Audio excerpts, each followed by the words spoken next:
Hey beautiful people, it's Renee Davis here again. Thank you guys so much for joining me on my channel, She Sparks Change, where the goal is always to spark a change in your mindset that will then spark a change in your life.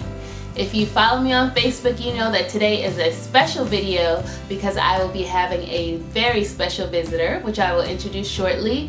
And stay tuned to the end of the video where you will also see a special announcement. That being said, let's all take a moment to get inspired. Okay, well, I am so excited to have my very first guest on this channel, who happens to be my mother, Mrs. Velma Davis. And what we're going to talk about today is parts of her life that reflect her purpose and how she goes after her goals, and how she inspires others with all that she does. So that being said, I'm going to give her a brief moment to introduce herself before we get started. Okay, thank you so much for having me, and I am going to be brief. Again, my name is Velma Davis. I'm married for 34 years to a great man, and I work as a pediatric nurse practitioner, and I have two ministries which I founded: MPush, Empowering Mothers to Pray Until Something Happens, and also The Turning Point. And both these ministries are very dear to my heart because it helps me to help others in a positive way. Awesome. Okay, so our first question is, what are some of the things that you are most passionate about? Wow. Okay. Quite a few things. I am very passionate about my job, my secular job. I love children, and I have been doing it for a considerable amount of time. I think almost 20, since 1985. That's a long time. Yes, very long time, before you were born. And I just love to be of help to children. You know, I really love that. I love to see their smiles. I love to be, when they are sick, and I am able to come up with a solution and see them come back, and they're so, grateful, and they look so much better. Or when they see you outside and they're like, "Hi, Miss Velma," and she they're gets so that a lot. Grateful. And I just love that. I'm very passionate about it. I'm also passionate about my faith. And for those of you who know me, I don't go around with a badge to say I'm a Christian, but my walk and my talk definitely have to exude that. And because of my Christian belief, I take my work seriously. This is why I try to do everything I do with excellence. I like to share my faith in the sense that I always have an alternative when people come to me, and that alternative is always Jesus Christ. And in every conversation, it's going to point people to my help, and my help definitely is Jesus Christ. And the other thing that I'm passionate about is my family, and my entire family, but more so my immediate family, which is my husband, as I told you, of 34 years, and of course my daughter here, Renee, of I won't tell you her age. She probably won't like we'll keep that under the wraps. Okay. Okay, so passionate about nursing, passionate about your family, and passionate about your faith, which are things that I see all the time. And let me tell you guys a little insider. Growing up with a mom who is a nurse means that you have no sick days, because she can always determine what to treat your ailment with, and then you're off to school. So just a little insider with that. Okay, that was awesome. So, the second question, what is one thing that inspired you when you were my age? And I am in my late 20s, we'll just say that. What's one thing that inspired you when you were my age? Can I remember that far back? Think hard. Okay, I think not just at that age, but I have been inspired by my grandmother who raised me. She was a beautiful woman. She was a strong woman of God. And she would, I watched how she did everything with excellence, and she didn't have a whole lot of education, but education was key.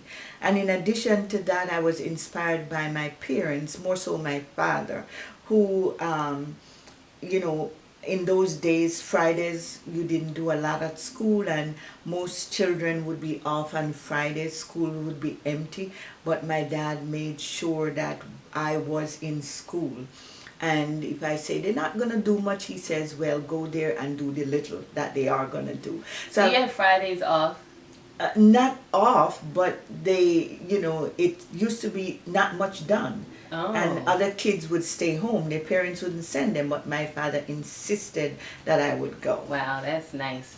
And also, my mother was just a heart of gold. She would give everything that she had to others. I just grew up just learning to be kind. It was more natural for me to give than it is to receive. She would always give something. She would cook, and there was always something left back just in case the neighbor's child would pass by and needed something to eat. So I got that from her. And seeing that, I just got the passion for serving people, and hearing my grandmother pray and read the scriptures, that it just came very natural to me.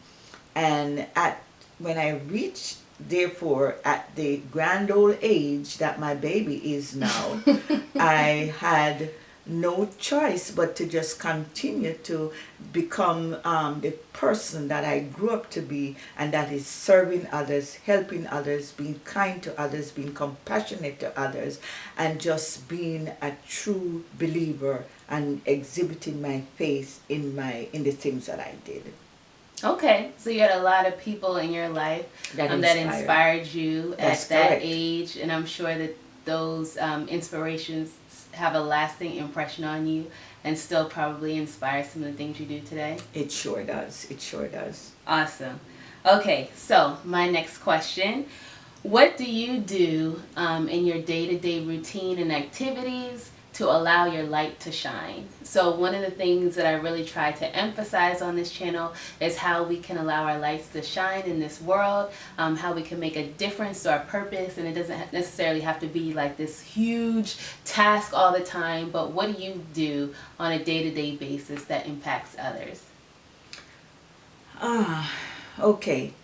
Some of the things that I can think of, and I'm sure I may be doing other things that I'm not even conscious of, is first of all, every morning before I go to work, I make sure I pray and I commit my day to the Lord. And I said, you know, God, whatever I do today, I want to be pleasing to you.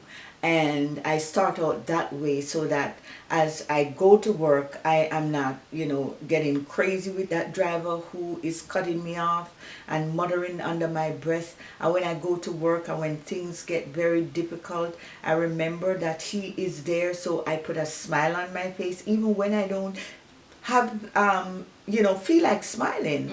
And even when sometimes you meet some patients who are not so grateful for what you do, and I still can treat them with compassion and smile, and you know, and you know, do the best I can for them.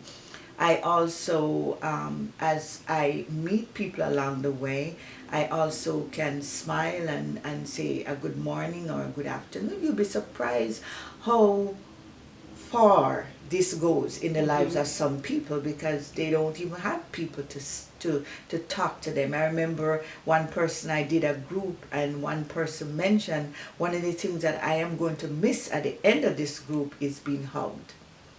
And I do that so many times. I try to hug every one of my patients when they leave, even the big ones, you know, the boys who think, this those feel teen kind boys, of, yeah, this feel kind of like funny. hugging their mama.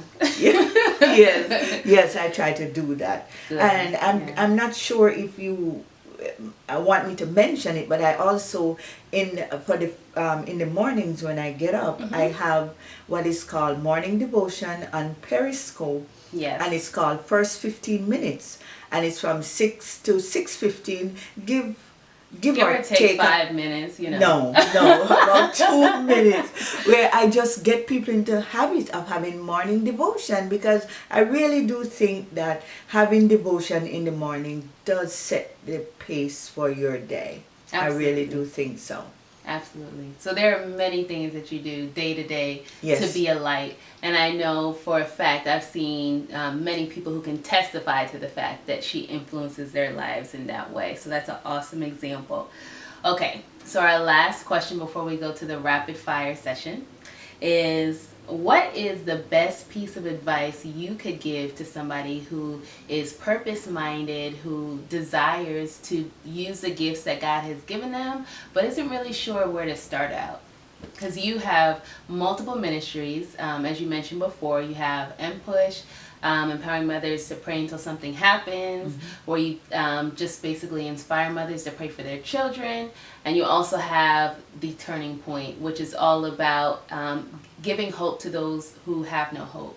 Correct. And so those are ministries that were birthed out of you, but how were you able to get those started and off the ground, and how can you give that same advice to somebody who has that idea, who wants to make an impact but just doesn't know how? Okay, that is a loaded question. And I want to let you all know who are listening, she would not let me know the questions ahead of time. Oh yeah, it's more fun this way. So how do I do? Well, one of the things that I must say to you, be sure that this is something that God wants you to do. And I say that all the time. It doesn't make any sense you being successful at a thing if that's not what God wants you to do, because in the end you are a failure. And so I made sure that, God, this is what you want me to do, and I listen, and whatever comes into my mind, and when I see a situation arises which I am the solution to, I said, yes, God, you are really leading me down this path. So if you are very sure that this is what God wants you to do and you pray about it, you can consult, because the Bible tells us that there is wisdom in the multitude of of being, consultation, for lack of a better word. And so you can listen to people, but at the same time you need to listen to God. Yeah. You need to know the right timing. And you need to understand that because you don't have all the accolades and everybody, rushing to you and telling you how wonderful you are, it doesn't mean that it is not of God. And Satan is going to resist you tooth and nail as you go along, because he does not want your ministry to go forward. He does not want you to bless somebody else. And so because you may come up on disappointments, it doesn't mean it's not of God, but you have to be persistent. You can't start and stop. You have to study to show yourself approved of God. You can't just pick up something and dress it up and throw it out there. You have to hear from God, and you have to be persistent. And when nobody else is in your corner rooting you on, you still have to keep going. You can't do it when it's convenient for you. You can't do it when all the everything is set or in place. But there are going to be times when you have to get up early. There's going to be times when you have to go to bed late. There's time when you're going to be the last person to leave, and times when you're going to be the first person to get there. But it is all about the glory of God. Do it with joy.